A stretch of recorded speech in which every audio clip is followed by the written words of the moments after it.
Sorry? It's the first in English, but it's not the first. Yeah, okay. It's not the first, yeah. You're right.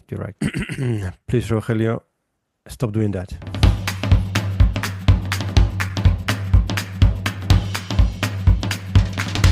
This is BIMrras, a podcast about BIM and technology applied to construction industry.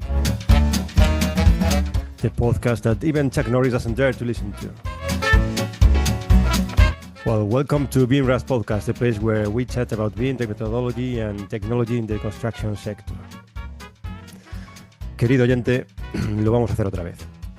Si eres amante de la lengua de Shakespeare, si has visto Breaking Bad en inglés y sin subtítulos, si cuando vas a Londres no te entiende por tu acento cockney, tómate un traquimacín antes de escuchar este episodio, porque te puede dar algo. Porque nuestro invitado de hoy viene de las antípodas y no sabe ni una palabra de español, y nosotros tenemos la poca vergüenza de lanzarnos a entrevistarlo con nuestro inglés de las Rías Baixas.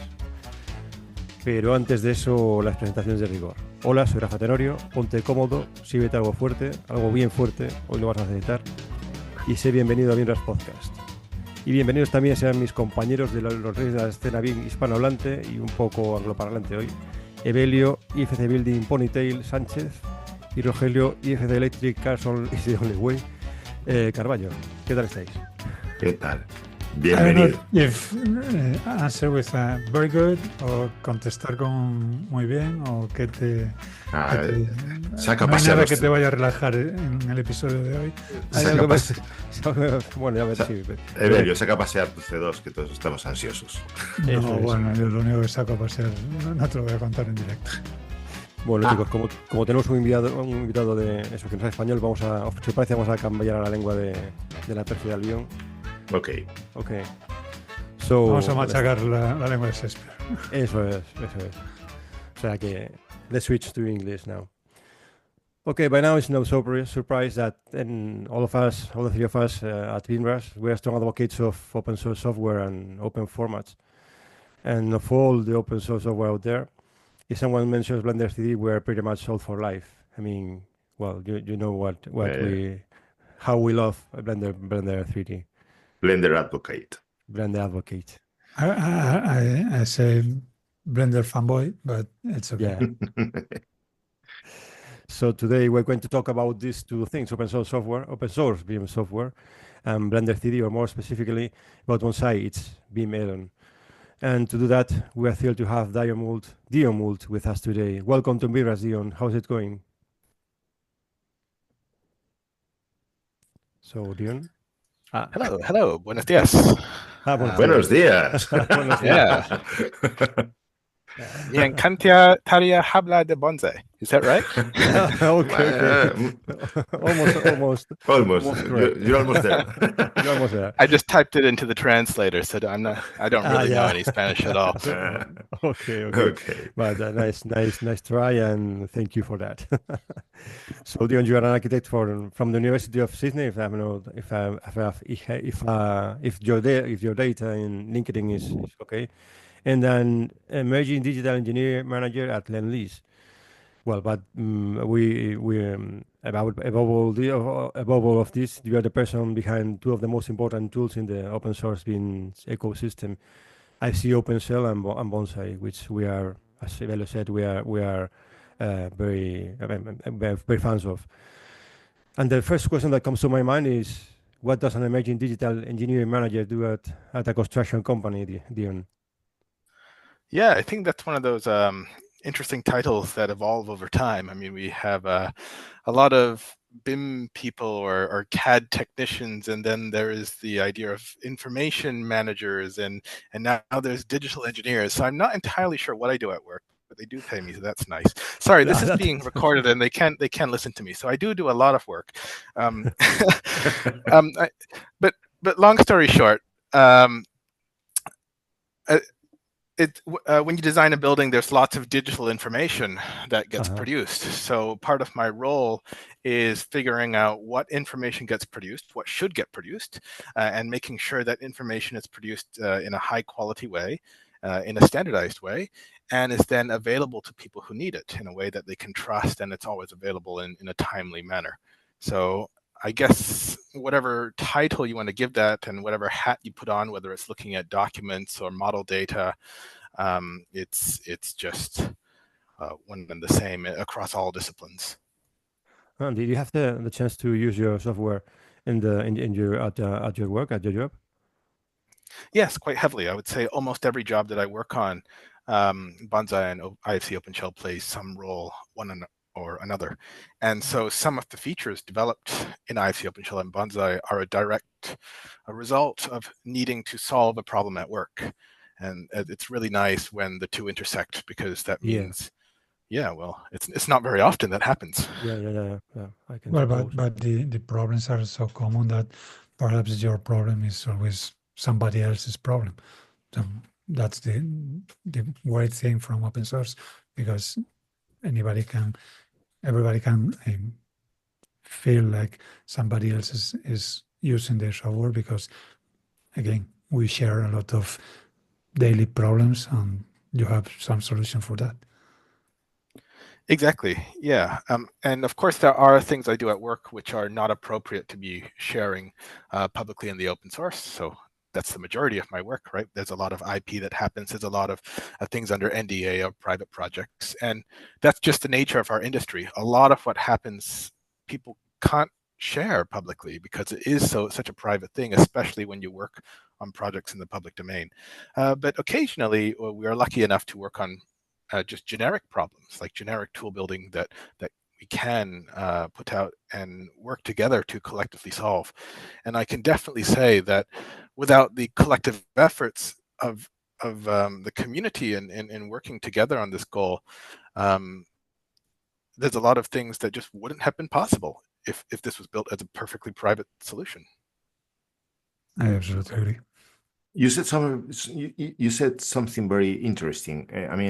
When you said what information should be produced, and let me dig into it. I mean, are we suffering the problem of the inflation of information in construction business? I mean, do we have too much information to manage? I don't think we actually have a lot of information that is well structured. So when I talk about information that I look at, I'm looking at information that has been vetted and audited and specifically requested for. So in my opinion, no information is better than wrong information.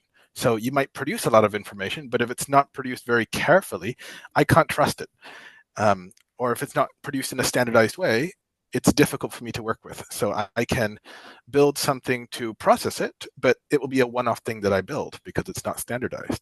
So if you look at really high quality information, I would say that our industry has very, very little of that, and we're still struggling to get the basics correct. And this is just a general observation. It's not something specific to where I work.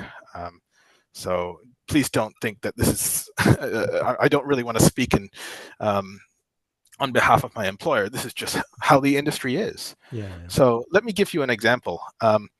If I asked you to take a model, any model from any software, and isolate everything that's made out of concrete, all the primary concrete structure. And that sounds like a really basic, simple thing to ask, and you'd think that information would be there. But if you ask 10 different people, they would give you 10 different ways of filtering it to find the answer. It would be named slightly differently. Some might have it in a material, some might have it in a property, some might have it in a color. The way you extract this data and filter it down to do something so.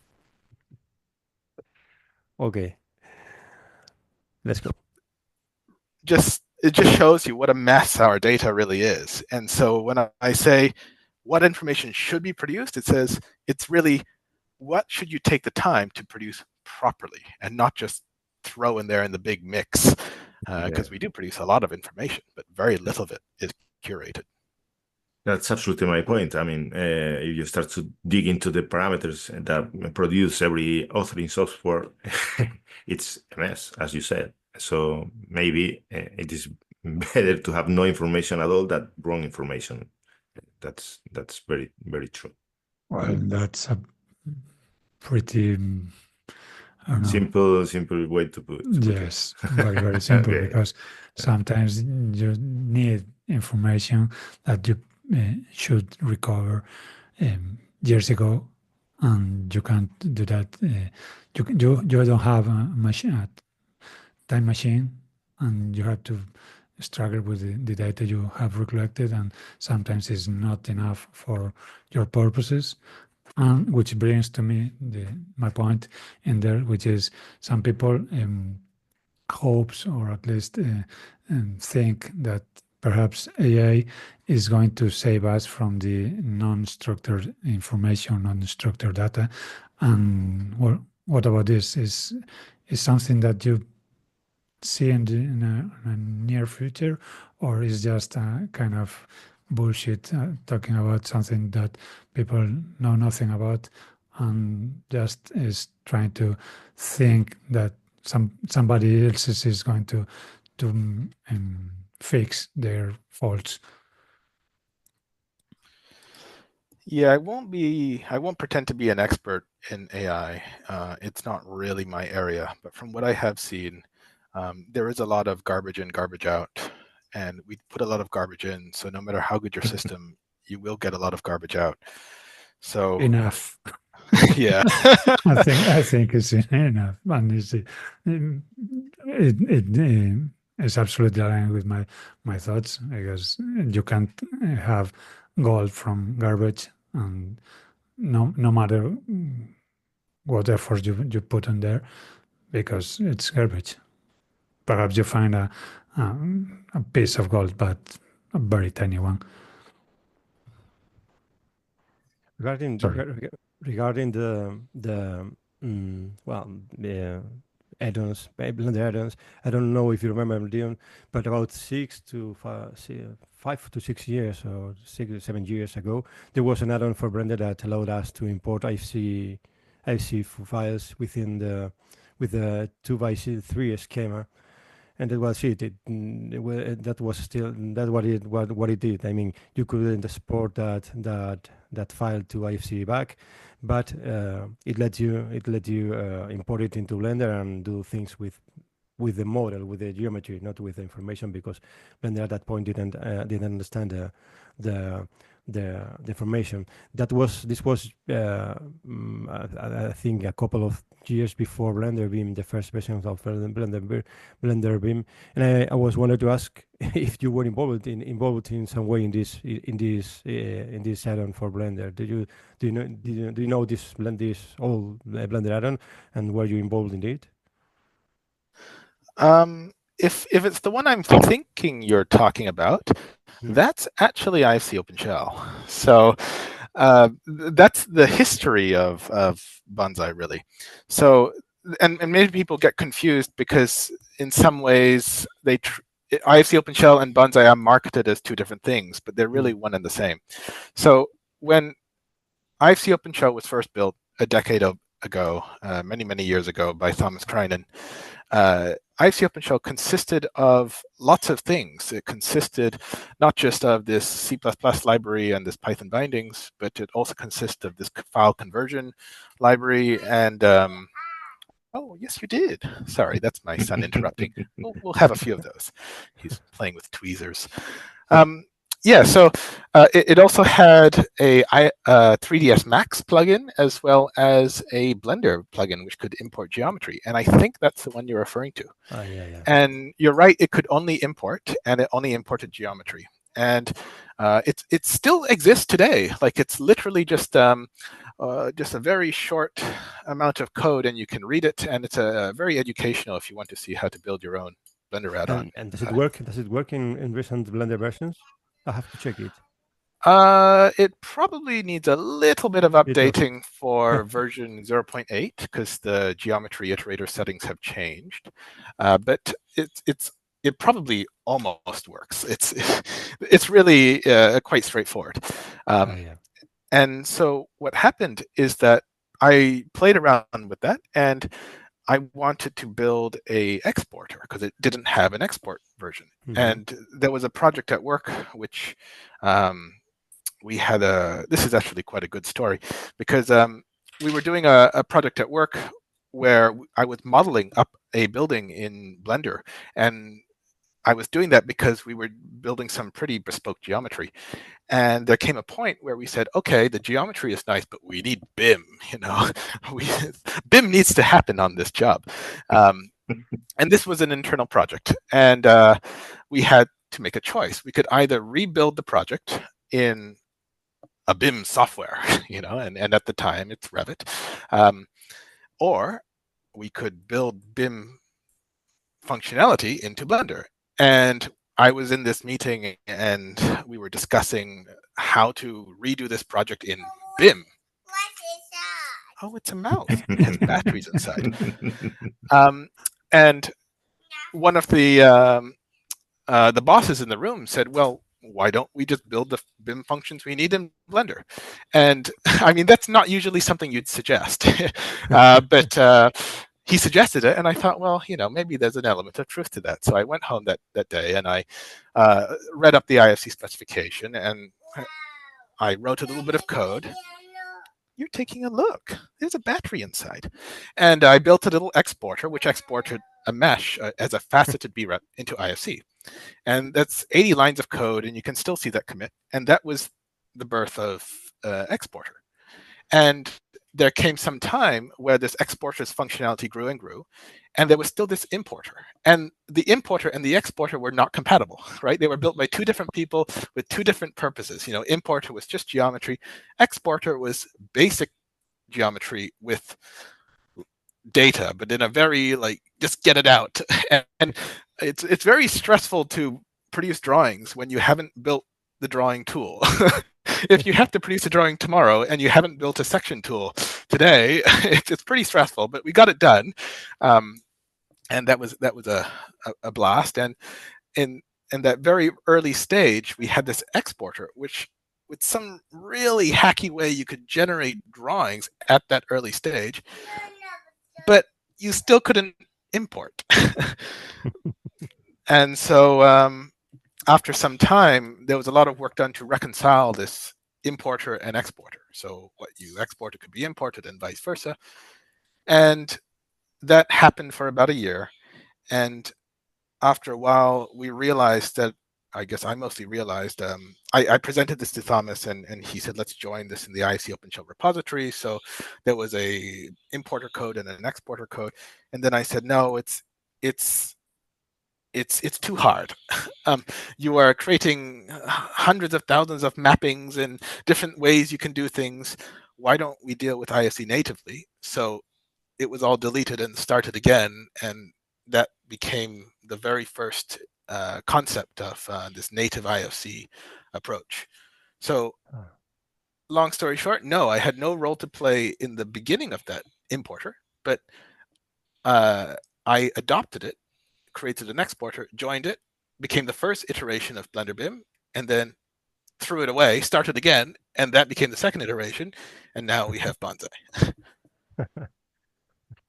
Okay. That's a story. That's a story. Yes. Yeah, definitely. So you're an architect like the three of us, and so you're properly aware of the tools. Now you're sure aware of the tools commonly used in our industry, and they are mostly proprietary. However, looking at your products at Bonsai and ifcOpenShell, I imagine that at some point in your academic or professional career, open source software crossed your path. And what called your attention in open source? When did you start thinking that was the path you wanted to follow? I started looking at open source way before I started my journey in the architecture industry. And it's a spring, not a sping, a spring. Yeah. So when I was young, Sorry, Dion, how old is he? He's 2.5. So 2.5.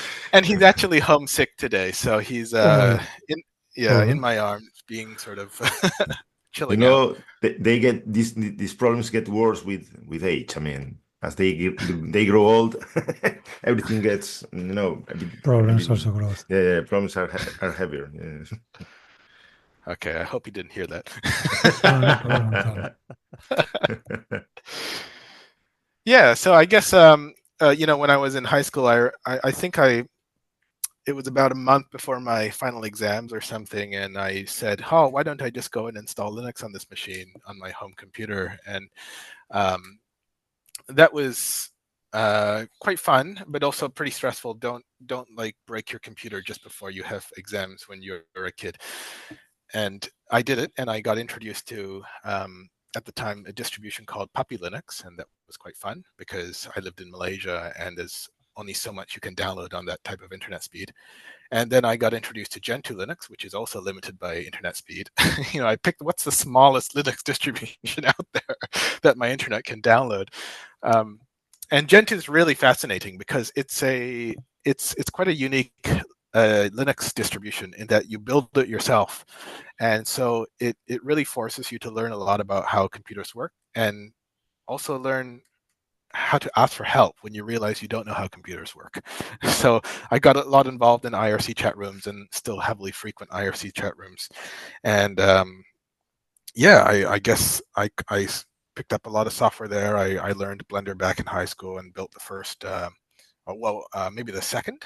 Yeah, the second Blender model repository, which has long since shut down. And yeah, I got involved in a few other open source projects. I've been involved in a bit of Radiance, a bit of OpenStreetMaps, and a bit of the KDE, the K desktop environment. And yeah, I guess when I entered the architecture industry, it was a bit strange.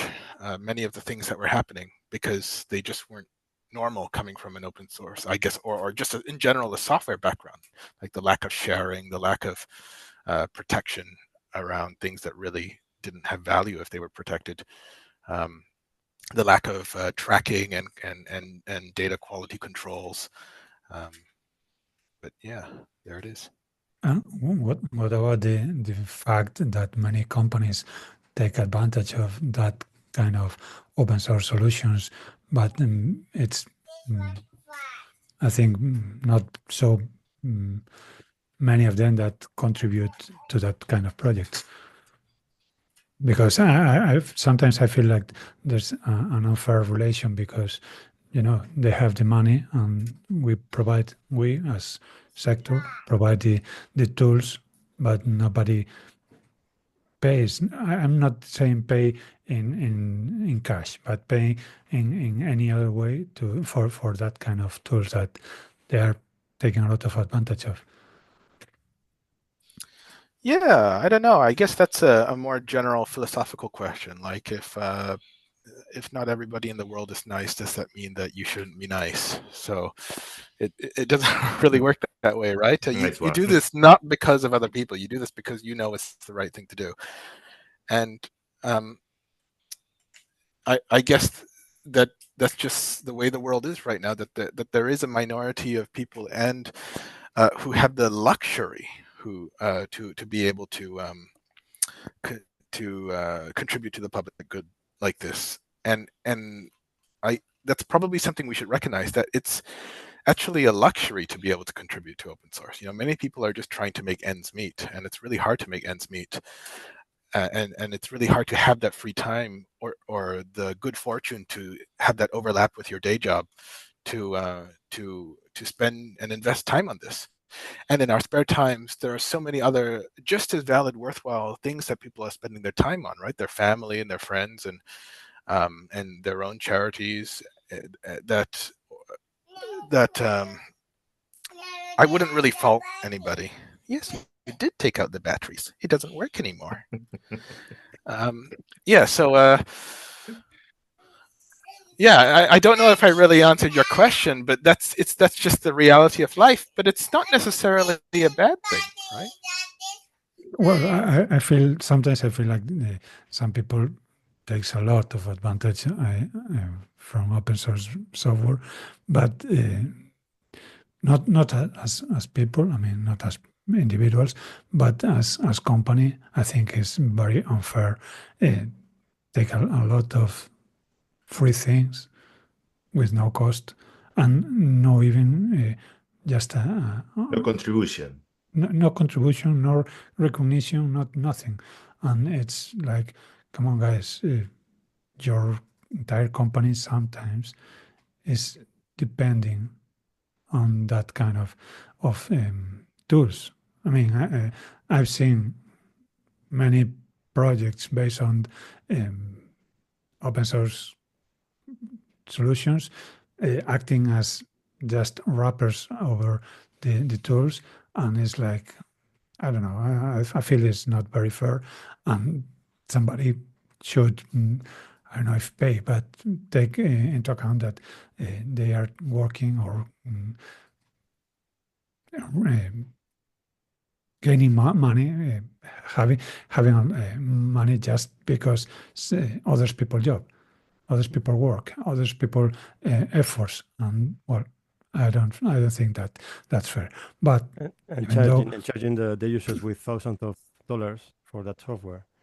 sorry, Users. And charging the users with thousands of dollars. well, for perhaps that not software. thousands, but I've seen many critical processes in companies absolutely based on open source Yeah, tools, open source. and it's pretty well, Yeah. not only unfair, but sometimes dangerous in some point of view, because you're putting all your eggs on somebody else's efforts. And Yeah, that's good. besides that, I think perhaps there's for open source projects, they have to find some other different ways to make incomes, or how do you think about that? I don't know, trying to imagine some other ways of not earning, but having money to support the project. Yeah, so I guess what you describe is very is just the nature of the industry. I guess almost every single technology right now depends on open source, and a lot of people don't know that. I mean, I'm sure all three of you know it, but for those listening who don't know it, I can almost guarantee you that almost every single technology you're interacting with, any website you visit, any phone, any computer, any app you have installed, under the hood is open source software. There's a greater or lesser degree to which it depends on open source software, but they all depend on open source software. So if the next time you fire up Autodesk, Revit, or Graphisoft ArchiCAD, check out their licenses page, and you will see a big list of credits of open source software used under the hood. So now that's out of the way, and we all know that's what's happening. We also know what's happening is, as you say, these companies don't give back, and this is as a general statement, and this is a big issue, and it's not specific to AEC. This is just a general open source thing, that these large companies in general are not giving back proportionally to how much they use,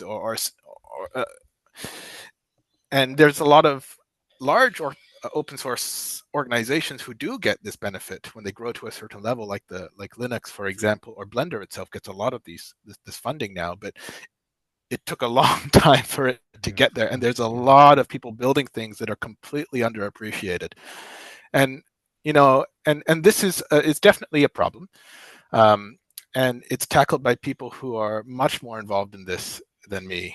And like there's a saying from Richard Stallman saying how something like when there's more money involved, people tend to lose their scruples, or something like the person is not the company, or the company is not the person. The company should not have the same rights as a person, and this brings us to all sorts of philosophical debates. So there are sort of legal solutions to this, like the concept of strong copyleft licenses like GPL, which sort of legally ensure that, or enforce that derivative software maintains the sharing nature, the freedoms, the 4 freedoms. And I guess specific to our talk right now, Bonsai is licensed under GPL version 3 or later. ifcOpenShell as a library is LGPL, so it's not strongly copyleft, but Bonsai is strongly copyleft, and that is also because Blender is strongly copyleft. Seagull is also, I'm going to eat my words in a minute, but I think Seagull is strongly copyleft as well. I have to double check that. So that's one method of sort of protecting or solving this problem. But really, this is it's a deep topic, and I guess I'm not the right person, other than giving a brief introduction as I just did.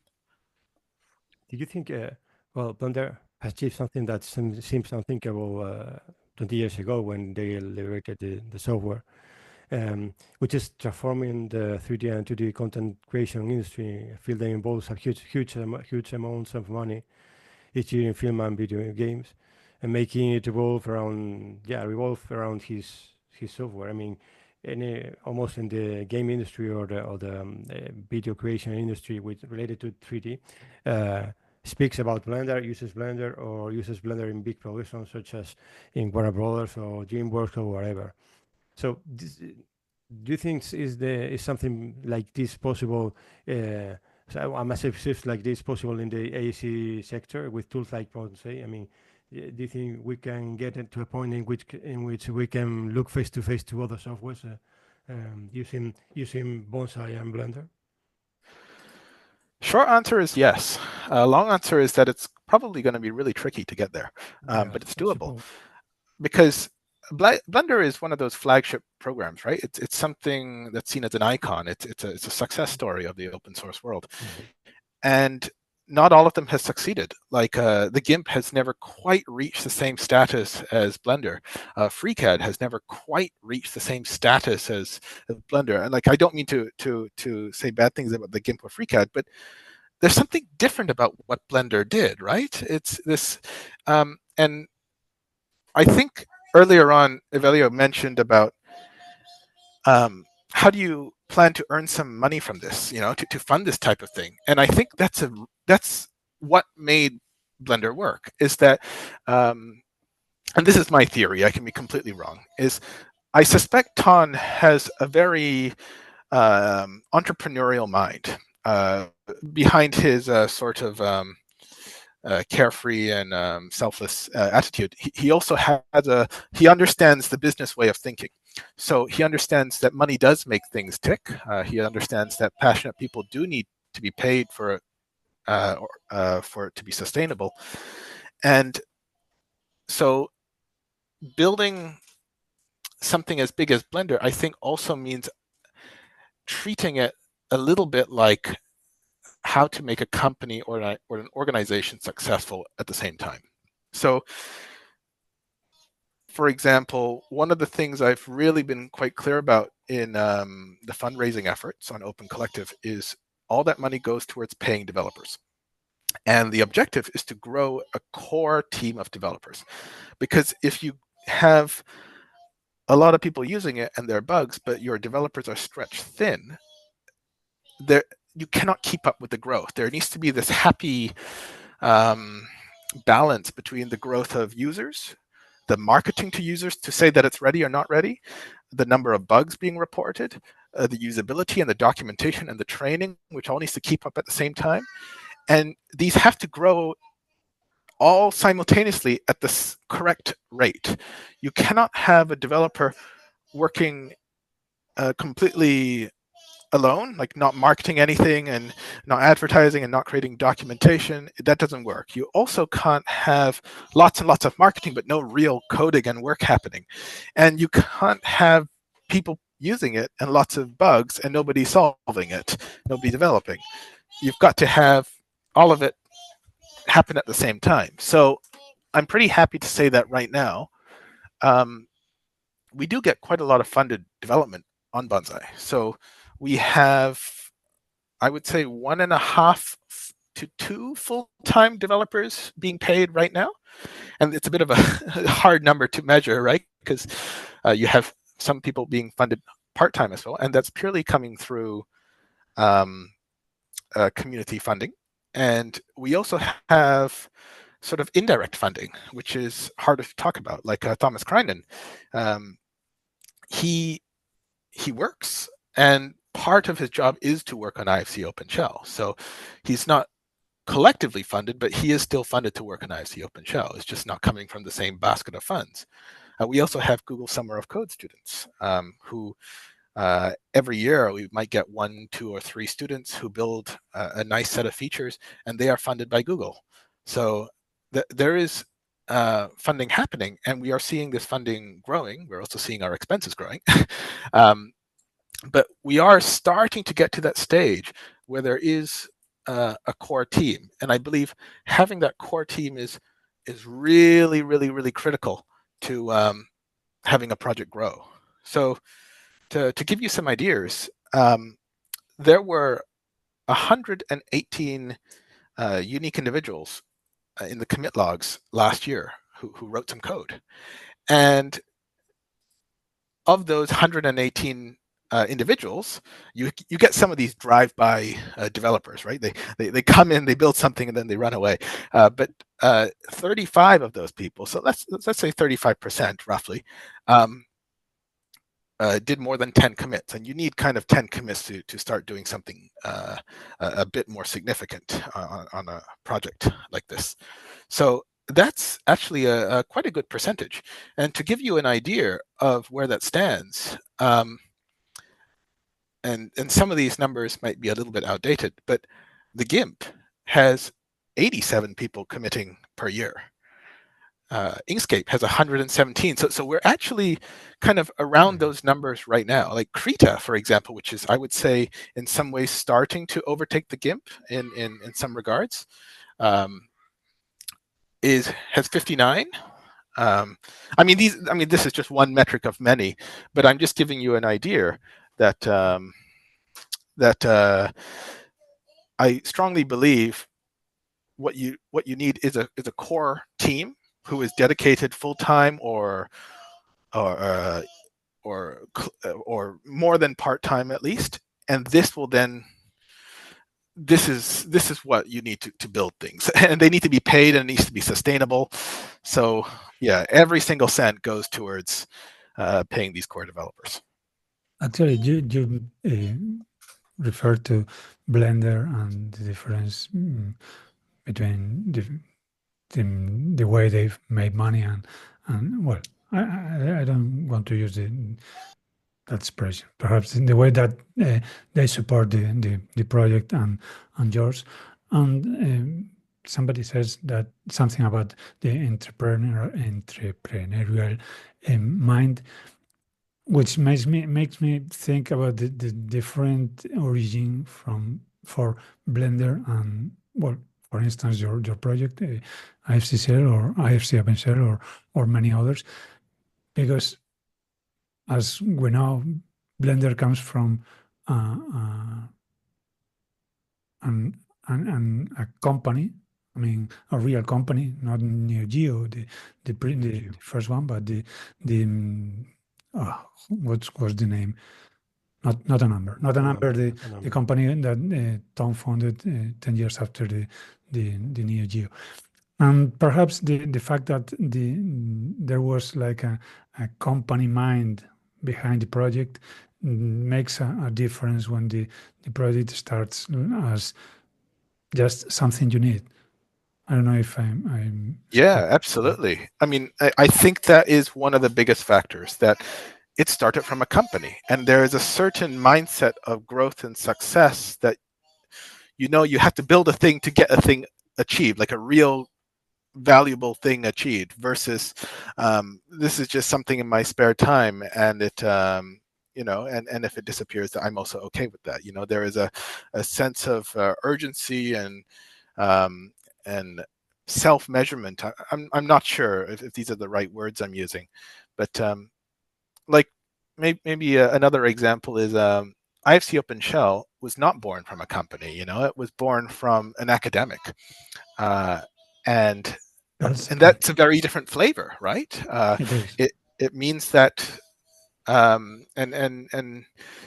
Radiance is another one that was born out of academia, and I think the software projects born out of academia, a lot of them have very lonely lives. Like, they do incredible work, but it's it's not marketed because it's not the nature of academics to do marketing. You know, they want to, they have the joy of it being a correct solution because it is actually a correct solution. You know, it's where maybe I'm saying this incorrectly, but it's a different culture, a completely different culture. And Absolutely. And you see this in how Blender funded their development. They didn't fund it in the same way as many other open source projects did. They funded it through actually creating open movie projects. They said, we're going to create something that a commercial company would do, right? Commercial companies produce animations. And so they did exactly the same thing. They put a group of people in a room animating and modeling, and they put another group of people developing and fixing the bugs from the first group. And these two people sat in two rooms, these two groups sat in two rooms and fed off one another together until they produced something that they had sales off, and they had a clear milestone, they had funding, and there was a clear deliverable, and it was a big presentation. And then they did it again and again and again, each time proving that it was suitable for production quality work. And that, the culture that makes you come up with that idea and is really it's perhaps not quite an academic culture, is what I'm saying. And I think, especially for creative open source software, I think that's a beautiful thing to be inspired by, a great thing to follow. So I feel as though Bonsai should follow in their footsteps and do similar things. Features are driven by producing actual commercial content, actually designing houses and buildings. And the developer is next to the designer, who's next to the engineer, who's next to the cost planner, who's next to, right? This really integrated team, and that's what you need. Actually, just as a summary, I think is the difference between becoming open source and starting open source is very different. It implies a lot of differences, not only culture, not only marketing. I think is the whole thing very, very different, because the way you get the solution is very, very different. I want to make a disclaimer here, because we are speaking about ifcOpenShell and Bonsai, and I'm sure most of our listeners know what we're talking about, but maybe some of them not. So It's been almost 45 minutes, so I hope. Yeah. So it's What are we talking about? I think it's a good point to start. No. It's a good moment to start to explain what it is, what they are, and well, ifcOpenShell is a library in Python and C++ that lets you manage your IFC files programmatically. In other courses, using code, you can access to the database and your IFC files and work with its information. And on the other hand, Bonsai, it's a Blender 3D add-on that implements all or almost all the functionalities of ifcOpenShell into a graphic interface of Blender in the shape of an add-on. So, Dion, were these two projects developed simultaneously, or was Bonsai created as a way to make your tools more accessible for users without programming experience, with coding experience? And by the way, were you already a Blender user before starting this project? Yeah, that's actually a beautiful summary. That IFC is a programming library to interact with IFC data, ifcOpenShell, sorry. And Bonsai is basically a graphical interface that's an add-on to Blender that lets you do everything that ifcOpenShell can. So yes, I was a Blender user long before I got involved in ifcOpenShell. So I learned mesh modeling and did animation and so on. And then, but ifcOpenShell had that Blender add-on before I was involved as well. Remember that first importer? Yeah. And so, but ifcOpenShell is also this big collection of tools, of which the Blender interface is just one of those tools. So I just extended that tool and extended what Blender could do based on what ifcOpenShell could do. And so ifcOpenShell has this really big API to do all sorts of stuff in IFC that many people don't know IFC can do, like doing cost calculations or doing Gantt charts and critical path analysis. So it's really just everything you can do in Bonsai, you can do in ifcOpenShell, and almost vice versa. Of course, you can always do more with programming. Yeah. Also the authoring tools. I mean, also you can model. I mean, walls, floors, roofs in ifcOpenShell programmatically. Yeah, correct. I mean, there's always some things which are easier to do graphically because this is a very graphical industry. It's easier to model walls graphically than do it in code. But you could do it in code if you were feeling really depressed one day and wanted something not very fun to do. Actually, when you want to do it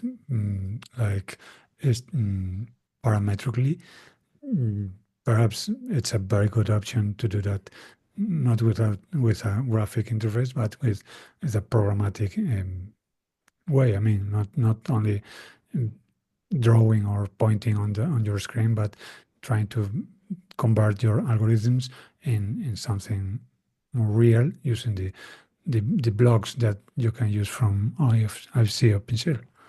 Well, it's a good way to understand how it works.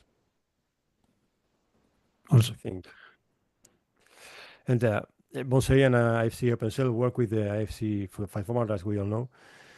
And in just a few years, we've gone from the mindset of IFC is a static snapshot that shouldn't be altered. That's what they used to say years ago. To the new way of thinking of why not working directly on IFC as an authoring format. Do you think, Dion, that this is the right decision? The right decision is good. I mean, until now, receiving an IFC meant we were dealing with a finalized deliverable. From now on, this characteristic or this characteristic of the format is being called into question. The truth is, regardless of the scenario, neither approach exempts you from being meticulous with your workflows. Adopting this approach solves these kinds of uncertainties. That said, I'd like to hear your opinion on that. I mean, it's a good idea to alter the IFC model. Do you remember he wrote a library for managing IFC? Did you? Yeah. But I'm speaking in the next questions in this block was if maybe would be a better idea to use another file format. As far as I understand the way ifcOpenShell works, well, Bonsai works, it uses, and sure this is a very simplistic way of understanding it, but it uses the custom parameters in Blender in order to inject that information into the elements of the model.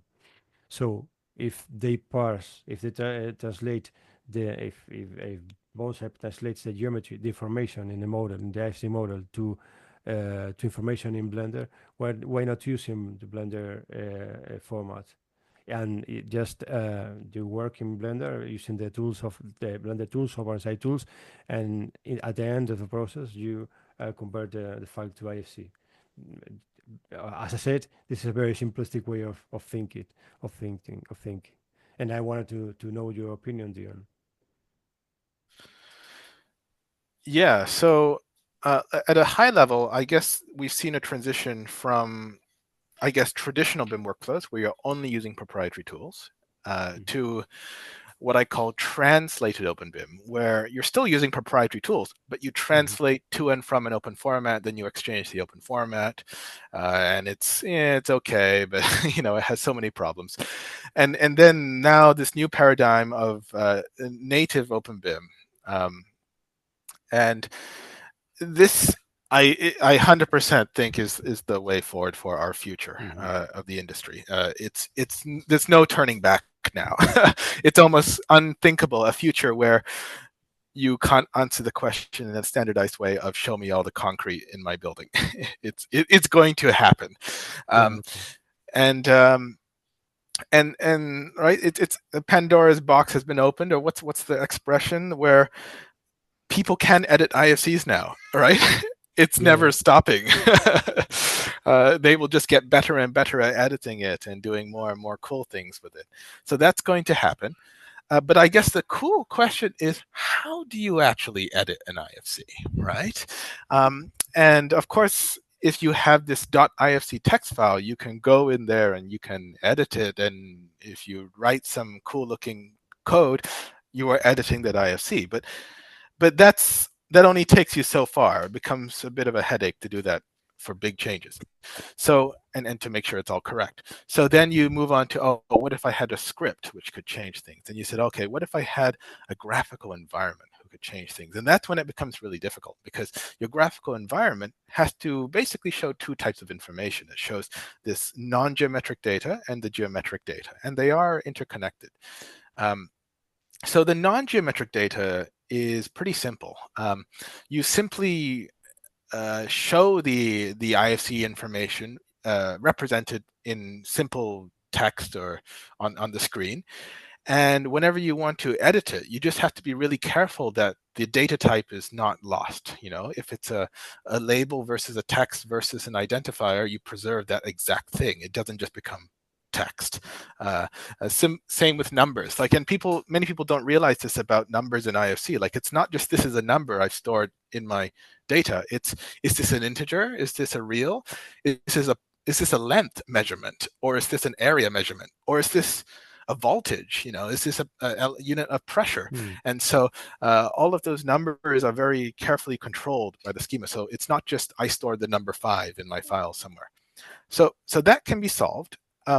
But the interesting thing, so usually what happens is that if you have an IFC viewer, they show it all natively, and if you want to edit it, you have a little tiny, almost nano conversion. You import just that little bit of text into a simple form that you can see in an input field, and then you so-called export that back into the IFC schema with the right IFC data type. And so there is actually a almost tiny import-export happening every time you edit a little attribute, because you have to maintain that that data type.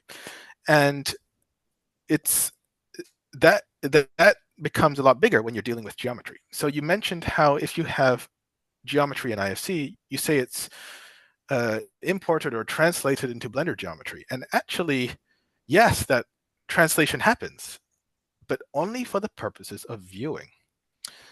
When you start editing it, actually, the system will intelligently decide whether or not, depending on the geometry type, how to edit it to preserve the native IFC representation.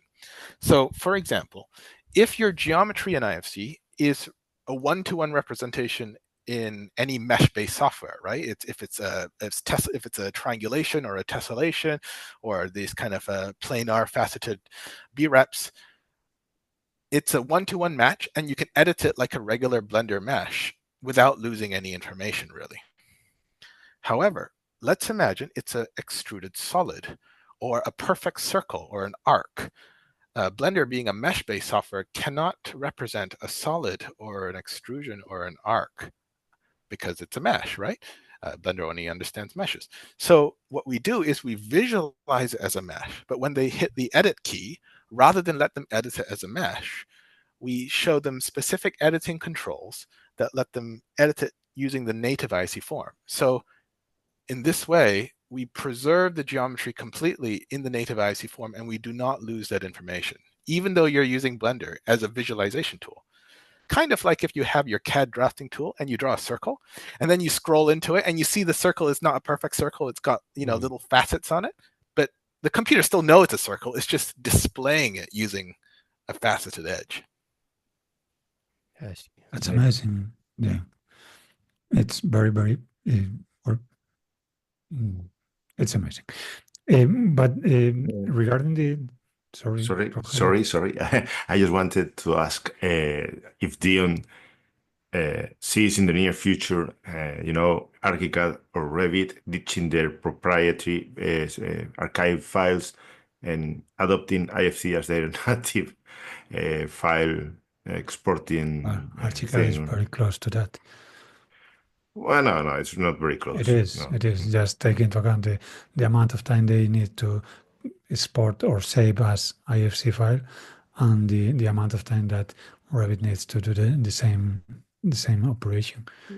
Something is happening there because it's like there's no translation for one of them, and the other one is like having some issues. Arnica tried to align to the schema of IFT a long time ago, but it's not working with all the I know schema. it's not working with the proper IFC file, but I think the geometry and the properties are quite close to the IFC you know, schema.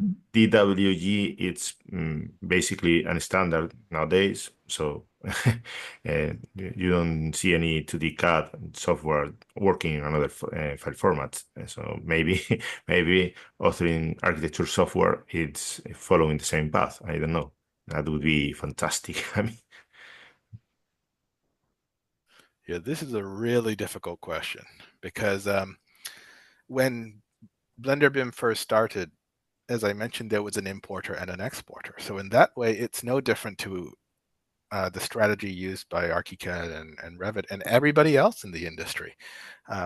We imported and exported. And it took us a year and a half or 2 years before we realized that it's not scalable. You could never do IFC properly if you imported or exported. There's no way about it. You have to become native IFC. So that was a leap of faith. You know, while the FreeCAD developers continued building their import-export capabilities, I said, no, I'm going to start from scratch. And I really hope, fingers crossed, that this will work. And it was really difficult to solve. There were many things which just didn't work at all.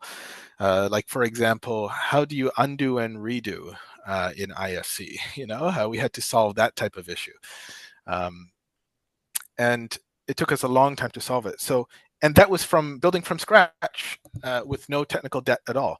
Whereas for long-term established mature software, I can only imagine how difficult that must be. So if I worked at Autodesk or Graphisoft and somebody gave me the job of making it native IFC, I would say, oh, I'll see you in 10 years.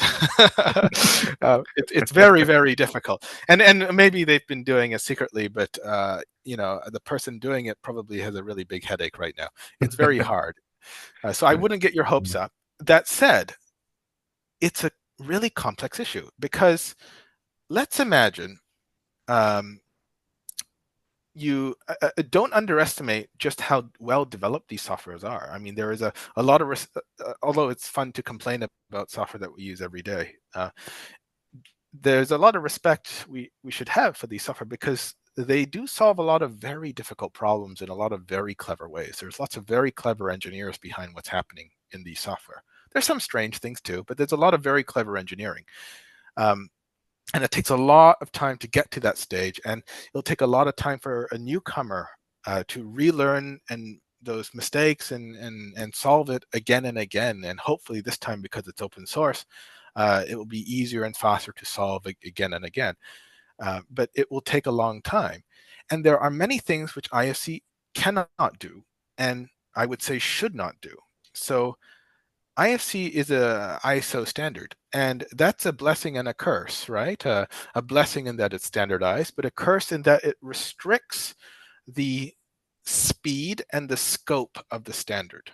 So the speed in that it's not going to be changing every day, week, month. You know, there's a certain speed which you need to certify and republish a standard, and people need to get trained in it and so on, and roll it out to the industry. I mean, look at how long people are still using IFC 2x3. And the scope as well means that you have to really target the international common denominators. So don't expect your parametric stair generator to come into IFC tomorrow, because if you put 100 people in a room and ask them to agree on a parametric stair generator, you know, you'll have 100 unhappy people because nobody can agree on the best stair generator. And so And it's a bit like that in the CG industry too, right? I mean, the shaders are complex things, and it took a long time for that to become even have a semblance of a standard. So there are many things in IFC that it simply does not have the scope for, and one of those is parametric object generation. Another one which is hotly debated now is how should it actually handle drawings, and that capability is, I would say, half-baked in IFC. Like, it somewhat exists, but it's really quite half-baked, and that's why you don't really see it out there, because it's a really difficult problem. There's the question of, do you reinvent DWG and reinvent how 2D is meant to be stored, or do you rethink the future of drawings, and how do you semantically store saved views and camera angles and semantic relationships pinpointing information of interest or symbology like that. So these are really big topics that haven't been solved. So I guess what I'm saying is that don't expect it to happen soon. And even if it did happen, there's many things which IFC cannot do and will not do. And it's up to the individual developers to add that missing piece. And Blender does do this as well, right? We plug into the freestyle renderer. We plug into the Open Cascade hidden line renderer. We use the SVG standard and CSS for a lot of our styling approaches. And yeah, that's a big problem. And there's other massive problems too, like how do you handle collaboration in IFC? You know, a simultaneous user access. Do you do the central model with locking? Do you do the distributed approach? And there are prototypes which show this. You know, you've probably seen IFC Git out there. There's also IFC SQL, and these are really, really big problems. And also problems like, how do you scale? How do you get massive projects and federate them all consistently and scale to that? Like, if you try to natively author a massive project in Bonsai, it will be a painful experience. Like, you can edit an existing one, sure, but at the moment, from 0 to 100, I mean, at the moment, I would only be comfortable with it going up to a small to medium scale project, not large and mega projects. So there's huge scaling problems which need to be solved. And these are slowly being solved. There are these prototypes I talked about. IFC is talking about using some of the features from USD to help ameliorate these issues. Things like this concept of layering data, so that you can have multiple people layer on data onto a single object in a more distributed way than a single .ifc. And it will take a while for us to test this out and see whether it works or not. But these are technical challenges. They're not conceptual challenges. The conceptual problem of, should there be a single semantic language common to our industry that's standardized?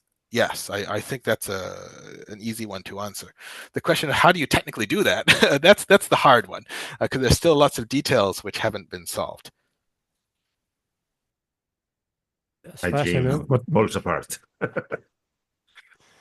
As far as I know, Blender add-ons are written using Blender's Python API. And so Bonsai is much more complex than a single script and a single script. It's more like a collection of them, I suppose.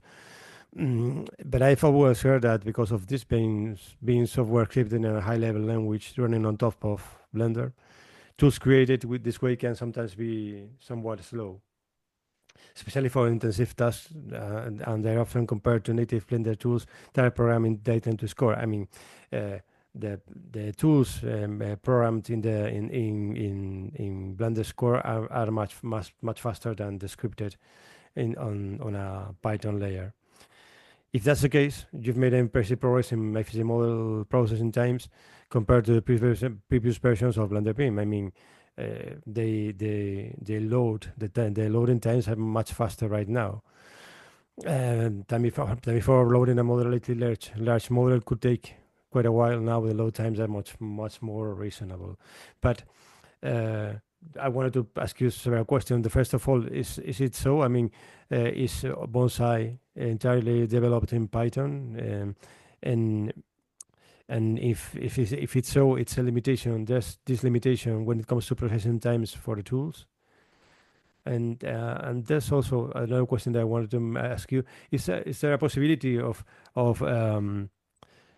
incorporating this Bonsai into a branch in the main core of Blender, or even in a fork of Blender, like there were some forks time ago for, I know, Blender for Artists. I mean, where also there were some forks of Blender for interior design, or for I don't know, for like a some sort of a Inkscape, but using the Blender interface. But this was years ago, but there were projects of making forks for certain duties, but using the core code of Blender.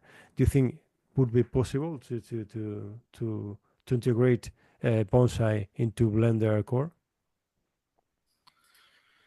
Yeah, so to answer your question about the programming language, Bonsai is mostly interface on top of ifcOpenShell, and ifcOpenShell is half and half C++ and Python. Yeah. All of the heavy lifting, so the intensive tasks, are typically things that to do with geometry or traversal of the IFC graph. That is done in C++, and all of the higher level API, so how to just domain level interaction. So how would I want to do this as a person, not how does the computer does this as an efficient algorithm. That's done in Python.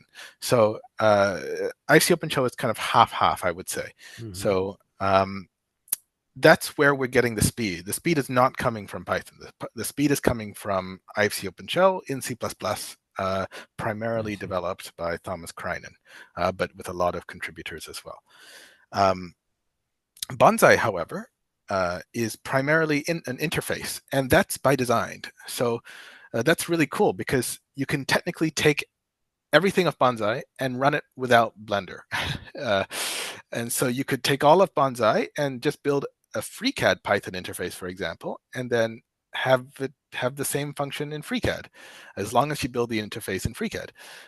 So Bonsai is really, you could call it a thin interface layer written in Python. So all the speed and heavy lifting is done in ifcOpenShell, and all of the really heavy lifting is done in C++ in ifcOpenShell. And so FreeCAD actually does use our code as well. So that's pretty cool. So I guess that's your question about speed, but at the same time, like, that doesn't solve all the problems. You're right that we can get some pretty impressive speeds by doing the separation of languages. And this happens for everybody. Like when ifc.js started, it was pure JavaScript, and then pretty soon they realized that was not fast enough, and now they're the same as us. You know, they're C++ plus JavaScript on top. And C++ does the heavy lifting. And similarly, ifcOpenShell for the web, this ifcOpenShell WASM, if you load it on the web and you want to use Pyodide or JavaScript, it's still C++ doing the heavy work. It doesn't matter what you view it with. So I think the second part of the question is there a kind of a plan to integrate further with Blender? So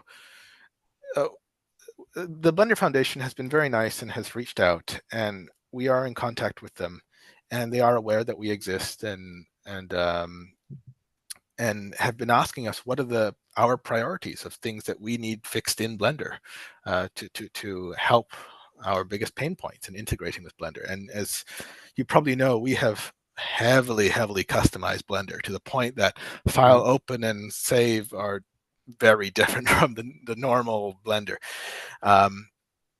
And this is the beauty of Blender's customizability and open source nature, is that you can build on top of giants. That if we had to build an entire 3D modeling app from scratch, it would take us 10 times longer to get to where we are today, but we could bootstrap on Blender.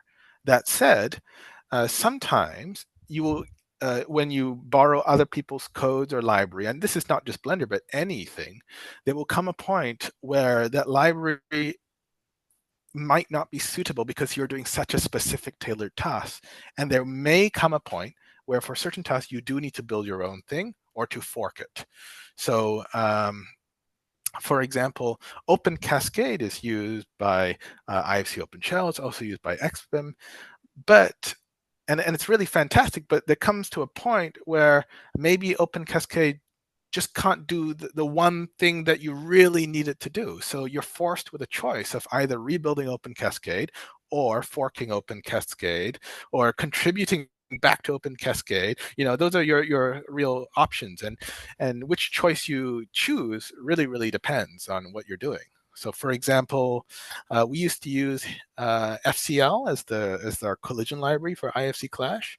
And there came a point where this also happened. We said it's okay, but it's not really doing what we need for clash detection in our industry, and we rebuilt it with Open Cascade using their BVH tools.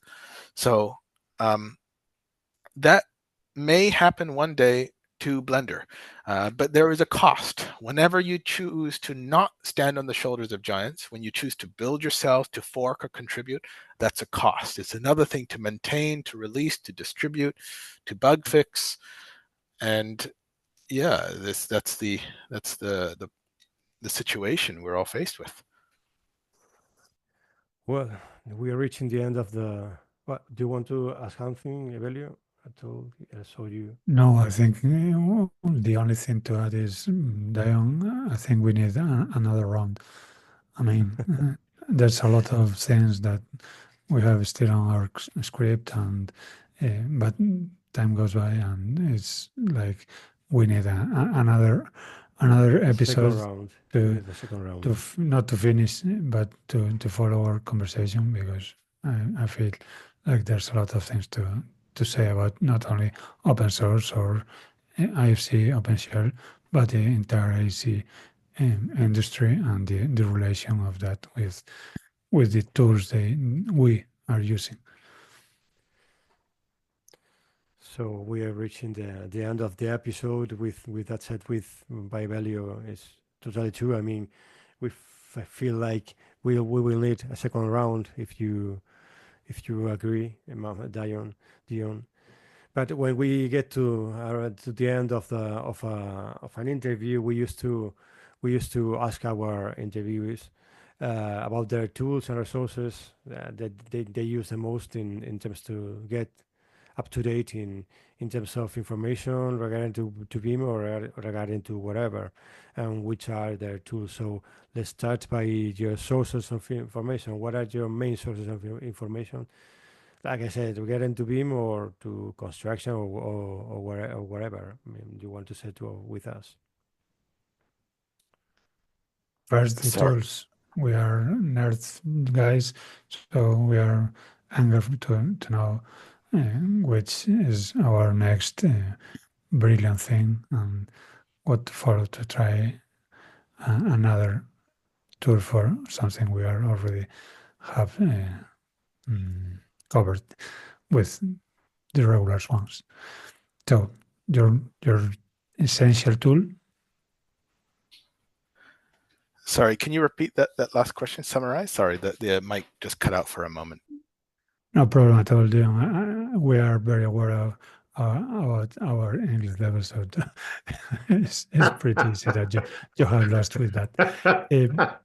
We always ask our guests about the tools they use, the tools about software, hardware, or something they find like essential for their daily routine. So we would like to know about your, that piece of software or hardware you find the most not only interesting but the most useful for your day to day. Or even device or gadget. Oh, okay. So is this like a software that I'd highly recommend people to check out that has absolutely nothing to do with AEC, or does it have to be related to our industry? No, wherever. I mean, we had people creating Spotify or KBFi, I think, whatever. Or any gadget, you can live without. You cannot live without. Oh yeah, well in that case I've got a big list, and in fact this is on my blog if you want to check it out. So I really like. I'm a fan of command line applications. That's right, they're so cool. even your son claims against that. Yeah, yeah, that's right. He's not allowed to use a graphical interface until he turns 18, right? Only terminal. Yeah, so I really like Gentoo Linux. I think it's a great way to learn how Linux works and just how computers work in general. It's a really build it yourself type of Linux distribution. And then every so often when you really do need to manage something graphical, I highly recommend checking out Rat Poison. Like it sounds like something you buy at your hardware store, but it's a tiling window manager. Like if you've never used anything that's not a floating window manager, by window manager I mean when you press maximize and minimize on your windows. Imagine your whole desktop was like an Excel spreadsheet. That's probably a good way to explain it, and you could only split and merge cells to manage your windows. So check that out, called Rat Poison. Xterm is a great terminal emulator. And I also highly check out browsing using text browsers. They're pretty cool. Check out eLinks, ELINKS. And then, of course, all the graphical stuff. So Blender, Krita, Inkscape. If I had to suggest one of Krita or the GIMP, I'd say go for Krita. If you're one of those ArchViz people in architecture companies doing post-processing or touching up shots, it can definitely replace your proprietary tool. If you're writing any documents, LaTeX, take a check out of that one. And then I guess I should definitely mention Vim. Fantastic. I've just said LaTeX. LaTeX. I think there's two possible pronunciations. You can. That's the beauty of English. That's the beauty of English, that you never know the right pronunciation. I think there are two valid pronunciations. I think I Googled it up once. Yeah, so I think I'll just mention a whole bunch more and see how people go. Vim, Mutt, Newsboat, Ledger, WeChat, Midnight Commander, Pass, Grot, NCDU, NetHack, Radiance, Lilypond. Like the list just goes on. These are all apps people should definitely check out. I'd have to say that it sounds very nerdy. Yeah, well, you did ask. The worst part is that I know that because I know most of all the tools. Fantastic. I'm checking your website. I'm checking your website, and effectively, there's a ton of nerdy things here. My goodness. Okay, guys, so we reached the end of the episode. I think we made the most of this amazing opportunity to dive deeper into Bonsai and ifcOpenShell, although we need a second session, as Emilio said. And we made the most of our English skills. Yeah, of course. We have to. There's lots of room to improve. A lot. And we have the extremely amazing opportunity to chat with its creator, Dion Moult. So a huge thank you, Dion. We've been following your work, as Avila said previously, for a long time, and we've been wanting to talk to you for just as long as we've been following you. So please keep up the amazing work you're doing. It's a huge benefit for both the construction industry and the Blender community, which I must say, someone that we belong to both. So is there anything else you'd like to say to our listeners, Dion, sorry. Yeah, I'll try my pronunciation here. So I'll say muchas gracias. Yo también he aprovechado mis conocimientos de español. Did that make any sense? Que pases buena noche y volvemos a hablar próxima vez. Okay. Sorry, just a thing. We have to finish this episode saying, "Go open BIM, go open source." Yeah, absolutely. Okay, thank you very much, Dion. Of course, a big thank you also to my colleagues, Evelio and Rogelio, for their always insightful contributions. I don't know what that should be without you. And we are sure of that. Yeah. But above all, thank you, dear listener. Hope that our English, the three of us, hasn't made your ears bleed too much. And before we go, remember to join our community where you can dive deeper into technology and innovation in the AEC sector, BIMrras Insider. You just have to go to bimrras.com/insiders and let the magic happen. And don't miss out on connecting with top minds in the field of BIM and construction. So we are leaving. Best regards until the next episode of BIMrras Podcast, the podcast about BIM that even Chuck Norris doesn't dare to listen to. Even That's if all, it's folks. in